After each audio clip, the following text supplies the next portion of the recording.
All right, fuckers and fuckettes, here we are again. And again, just going to do a big shout out to our sponsors. We're doing a temporary sponsorship with this company, the Dusty Shed Wood Company. Check them out on Facebook. Tell them buggers that the messed up Northern Boy sent you. And ask if they can build a wooden dildo or anal beads, or ask them about something weird, because I'll just about guarantee you they'll do it. Pricing's good. Shipping, they'll ship anywhere. Like I said in the last episode, I have gotten things from them before. Fucking incredible product. So check them out. Let them know that you heard about them through the podcast. Let him know that he's getting a little bit of traffic from this anyway. All right. And on that note, let's kick it over to some stories. Well, I'm thinking this one, if the last one didn't put me over our 500 mark, then for downloads, this one will.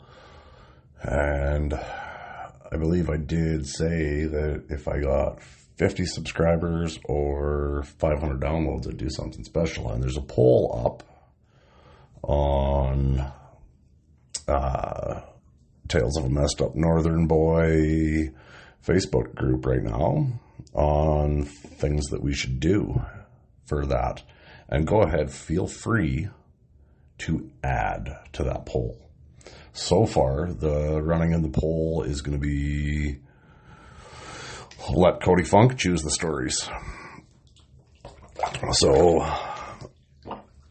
that should be pretty good. And if Cody Funk is let to choose the stories, I got to try and figure out how to do a long distance recording with him, because some of his stories should be pretty good that mix in with mine.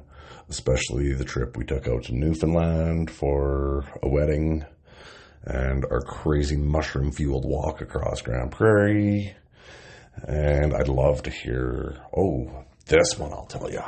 It's time for some stories about me and Captain. Oh, Captain, my Captain.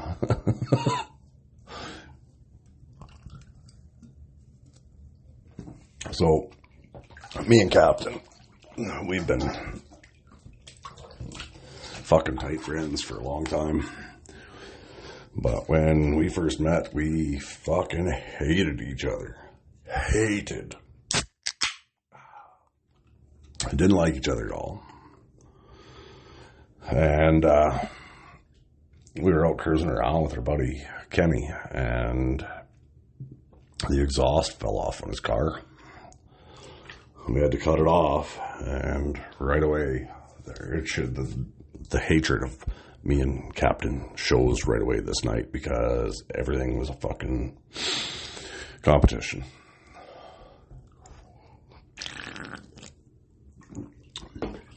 We grabbed a hacksaw from somewhere, and I don't remember which one of us it was that climbed underneath first, but the other one got pissed off that it was taking too long to cut the fucking exhaust off with the hacksaw. So the other one would get under and go for hard for a minute, and then the other one would get pissed off because it was taking too long. That was how our friendship started.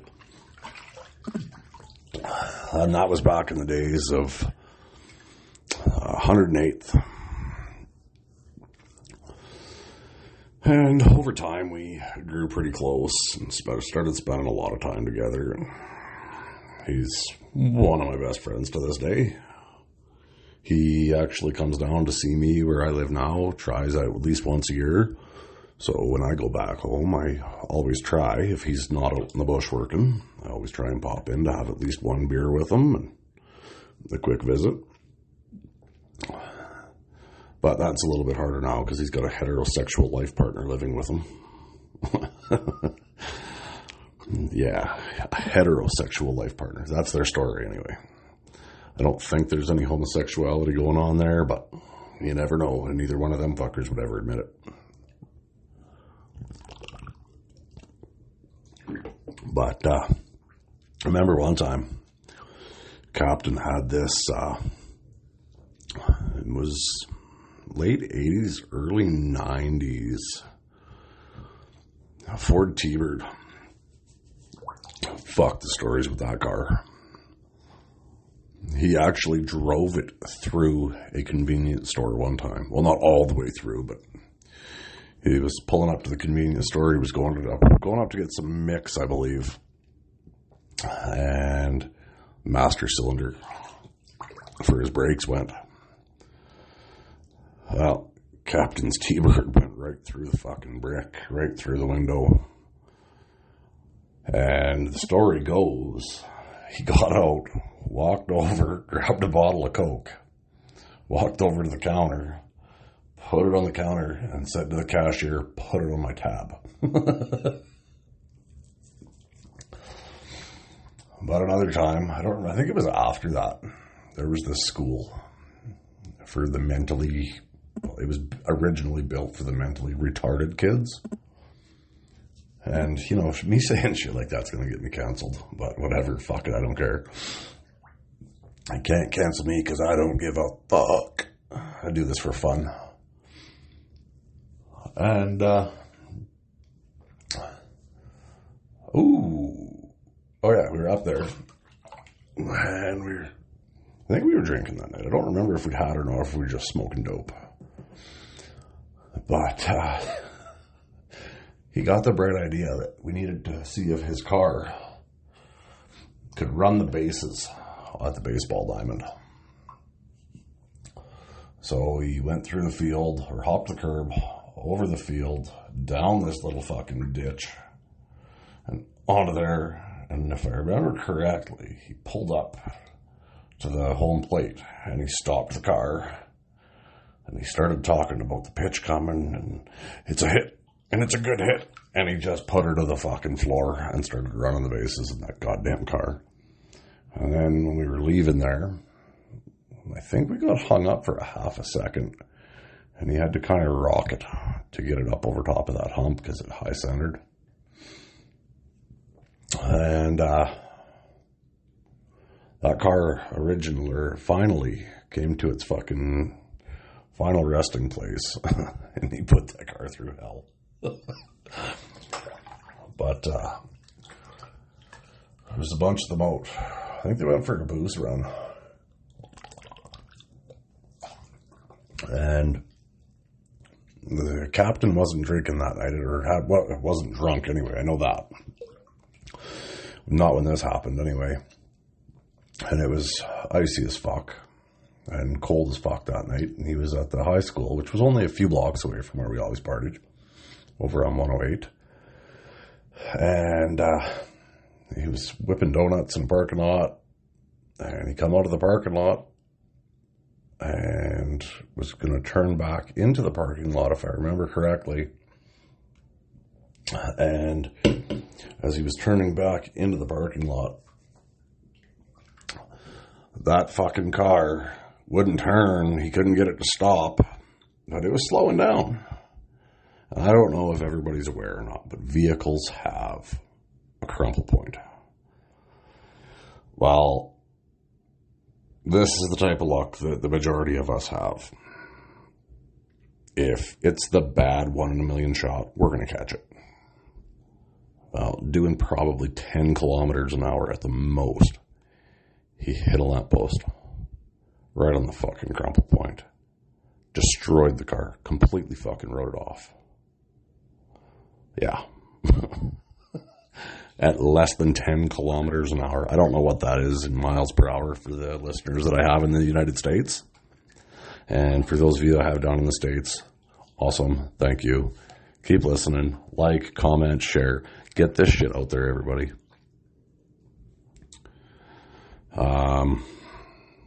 Where else could I go with stories about Captain?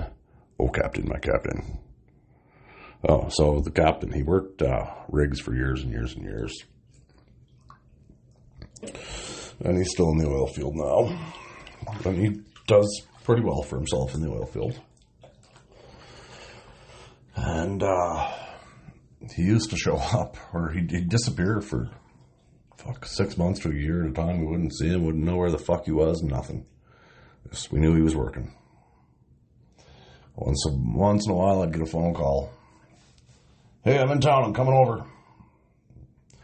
All right. His dad lived in town. His mom was either in town or right on the outskirts of town. He'd usually come and crash at my place. And it never failed. He would show up with 2 15-packs of Molson Canadian. And he would go straight to my fridge. And he would pull out the crisper drawer on the bottom of my fridge. He'd pull the 15-pack out from the last time, put the fresh one in, close it, take the other 15-pack that he brought, and put it up in the top of the fridge. And he'd bring the 15-pack that was in my crisper tray. And we'd fucking drink and party, and he'd somehow drag his ass out to work in the mornings, and his driller and his push and his roughnecks, they were always told, because he'd usually bring one of them in and tell them, the door's never locked on this place. I'll be on the couch or on the floor. If I'm not awake when you guys get here in the morning, come in and kick me. Dave doesn't give a fuck. I gotta work. They knew how Captain was, so Captain would always get up and go to work. Some days I don't know how the fuck he did it, but always did. But then again, there's times where I went to work that I don't know how the fuck I did it, and probably shouldn't have, but I did.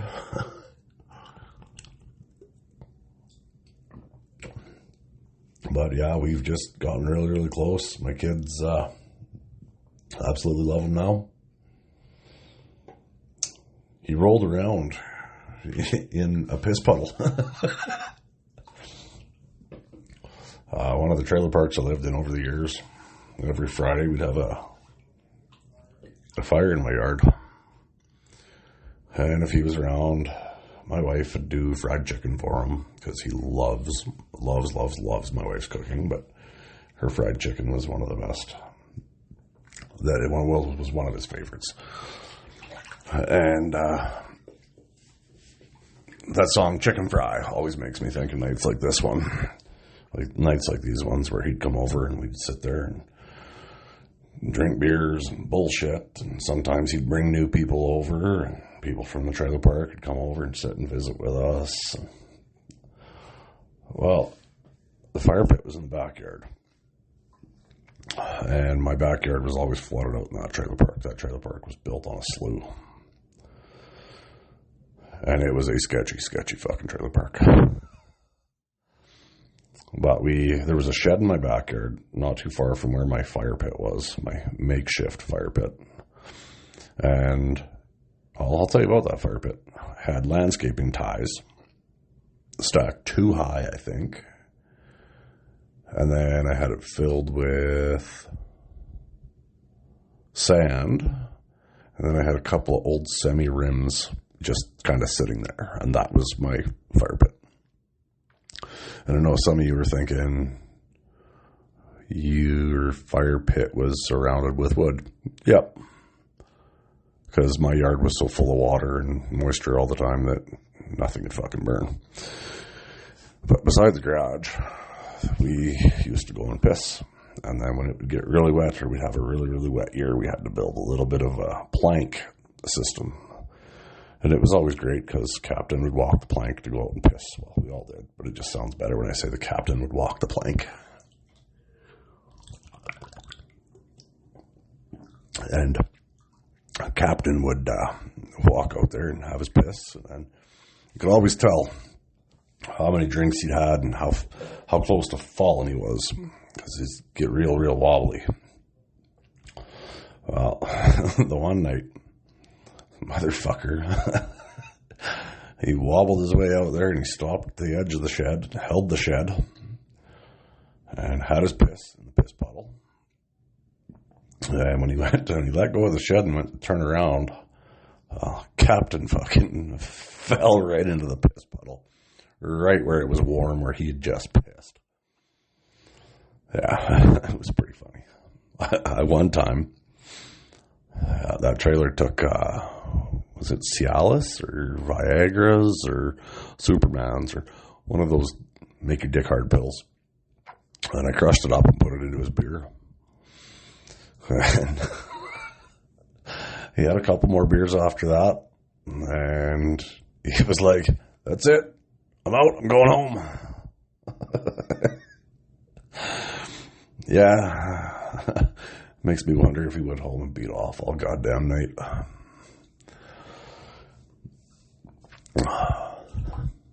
But another time, he was dating this girl.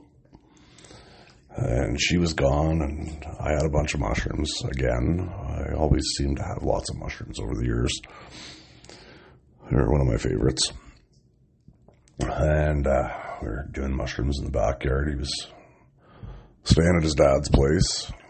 It helped his dad, and it helped him. It was a good deal. And we were in the backyard having a fire. And his girlfriend came home from work, and unbeknownst, yeah, I used a big word. I'm not as dumb as I sound. But unbeknownst to us, she was allergic to mushrooms, apparently. So when she saw us all acting funny, she was asking what we were doing, and we told her, and then she went off. And I'll never forget, everybody scattered. But when I did mushrooms, King was always he was my anchor. The King was the one that anchored me. Still to this day, I'll guarantee you, if I was to do mushrooms, I would probably end up phoning King before the night was over. But I'm watching King as everybody else is scattering. And he always wore a trench coat back then. And he went up over top the fence, onto the road, or over the fence, and gone. Just poof, vanished. I will never forget. It was like watching a fucking bat jump up out of a chair, run for the fence, scale the fence, and gone into the fucking night. It was it was like a villain from a comic book. It was pretty cool, actually. And then I ended up sitting there with a captain and his girlfriend at the time. And she was putting a big guilt trip onto me, and I threw my mushrooms into the fire and I left. And then I got a couple phone calls from her on the way home. This was actually right after me and my wife got together. And I got home, and I think their babysitter was in me and my girlfriend, my wife, now my wife, but my girlfriend at the time. I think the babysitter was in our bed. So I climbed onto the pillow couch with her, and she asked how my night was. And all I remember is burying my face in the pillows and saying, "Fucking captain, fucking captain, fucking captain." And now that I brought myself back to the trailer park, this is actually where I was trying to get with this whole episode, to be honest with you. Because, holy crap, we're 20 minutes in, and I'm just getting to where I wanted to be when I started. That's good. It's flowing good tonight.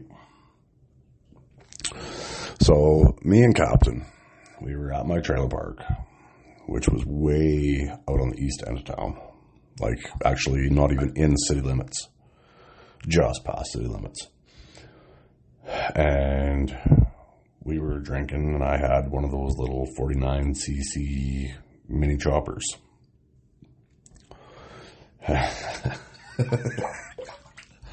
And we wanted to go to the Strippers, which was almost all the way out of city limits on the other side of town. Well, neither one of us could drive. But I was like, we could ride the chopper. Nobody will say nothing. So we jump onto the mini chopper.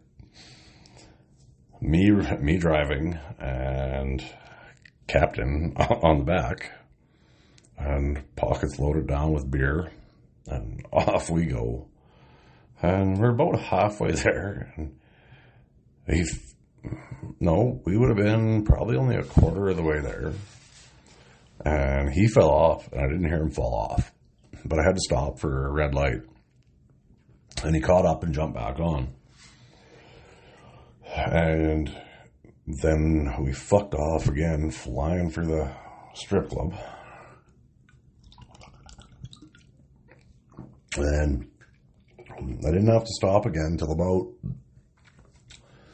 maybe 5 blocks away from the strip club.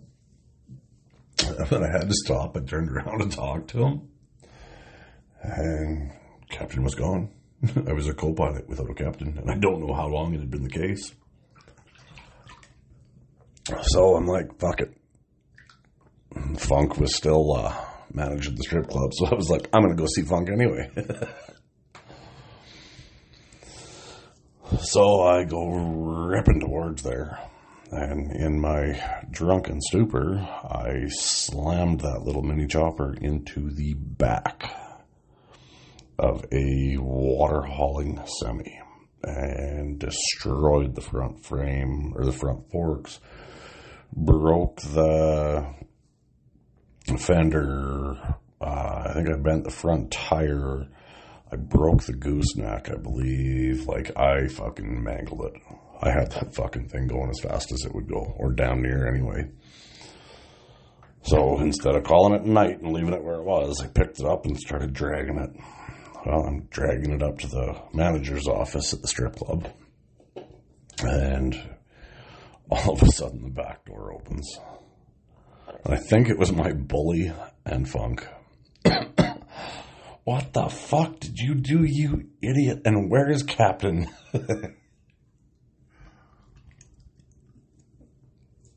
So I proceeded to fill them in on that I didn't know where Captain was, and that I hit a parked semi with the mini chopper. And they brought me in, and I think they bought me a beer, and then I think I had another beer, and then somehow somebody gave me a ride home or something. But yeah, that was a long roundabout way to get to that story about me and Captain on the mini chopper. But yeah, I'm gonna let you guys go here for the evening. But before I do, remember the Dusty Shed Wood Company. Go check them out. Just send them a message and say, checking out the page, because the messed up northern boy told me to. All right?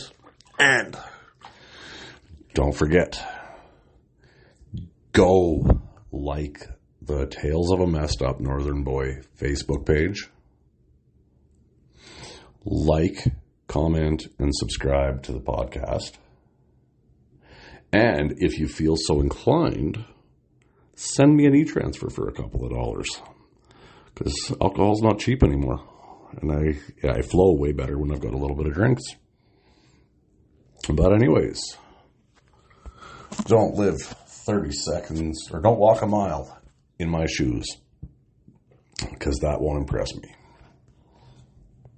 Live 30 seconds in my head. And you will see why I'm a messed up northern boy. And these are my tales.